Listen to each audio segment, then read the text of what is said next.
ಒಬ್ಬ ಮನುಷ್ಯ ಹಸುರು ಇಟ್ಕೊಂಡು ಒಂದು ದಿನ ಅಲಿಯೋದು ಅಂತಂದರೆ ಅವ್ರಿಗೆ ಎಷ್ಟು ಕಷ್ಟ ಆಗುತ್ತೆ. ಇದೆಲ್ಲ ಆಧಾರವಾಗಿ ಇಟ್ಕೊಂಡು ಒಂದು ಸಣ್ಣ ಕೆಲಸವನ್ನು ನಾವು ರೈತ ಸಂಘದ ಮೂಲಕ ಮಾಡೋ ಪ್ರಯತ್ನ ಮಾಡ್ತೀವಿ. ರೈತ ಸಂಘ ನಮ್ಮೊಂದು ಬೇಡಿಕೆ, ಸಮಸ್ಯೆಗಳು, ರೈತ ಸಮಸ್ಯೆಗಳು ಒಂದು ಬೇಡಿಕೆ ಇರ್ತದೆ.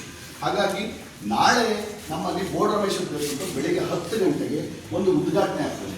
ವಾಹನಗಳನ್ನೆಲ್ಲ ನಾವು ರ್ಯಾಲಿ ಮಾಡ್ತಾ ಇದ್ದೀವಿ. ಏನು ಸಮಸ್ಯೆ ಅಂದರೆ ರಾಜ್ಯದ ರೈತರಿಗೆ ನೀವು ಸಾಲ ಮನ್ನಾ ಮಾಡಬೇಕು, ಮತ್ತು ಬರ ಜಿಲ್ಲೆ ಅಂತ ಘೋಷಣೆ ಮಾಡಬೇಕು.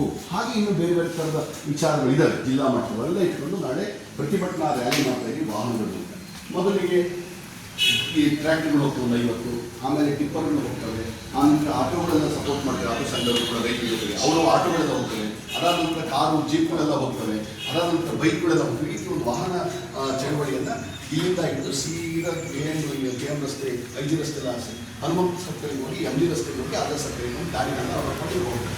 ಅದಾದ ನಂತರ ನಮ್ಮಲ್ಲಿ ಬೇರೆ ಕಾರ್ಯಕ್ರಮ ರೈತ ಹುತಾತ್ಮ ದಿನಾಚರಣೆ, ಯಾರೇ ರೈತ ಸಮಸ್ಯೆಗಳಿಗೋಸ್ಕರ ಹೋರಾಟ ಮಾಡಿ ಮುಂದೇಟಿ ಬಲಿಯಾದಂತಹ ರೈತರಿಗೆ ನಾವು ಹುತಾತ್ಮ ದಿನಾಚರಣೆ ಅಂತ ಪ್ರತಿ ವರ್ಷ ಜುಲೈ 21 ಆಚರಣೆ ಮಾಡ್ತೀವಿ. ಆ ಮೂಲಕ ಅವರು ಶ್ರದ್ಧಾಂಜಲಿ ಸಲ್ಲಿಸ್ತಕ್ಕಂಥ ಕಾರ್ಯಕ್ರಮ ಇರ್ತದೆ.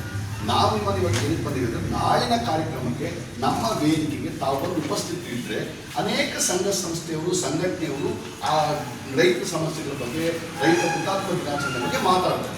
ಆ ಮಾತುಗಳನ್ನು ನೀವು ಕಿವಿ ತುಂಬಿಕೊಂಡ್ರೆ ಕನಿಷ್ಠ ನಿಮಗೆ ನಾನು ಈ ಸಂಘಟನೆಗೆ, ಈ ಸಂಘಕ್ಕೆ ಏನಾದರೂ ಜ್ಞಾನ ಕೊಡ್ಬೋದಾ, ಸಮಯ ಕೊಡ್ಬೋದಾ ಅನ್ನೋ ಯೋಚನೆ ಬರುತ್ತೆ ಕಾಣುತ್ತೆ.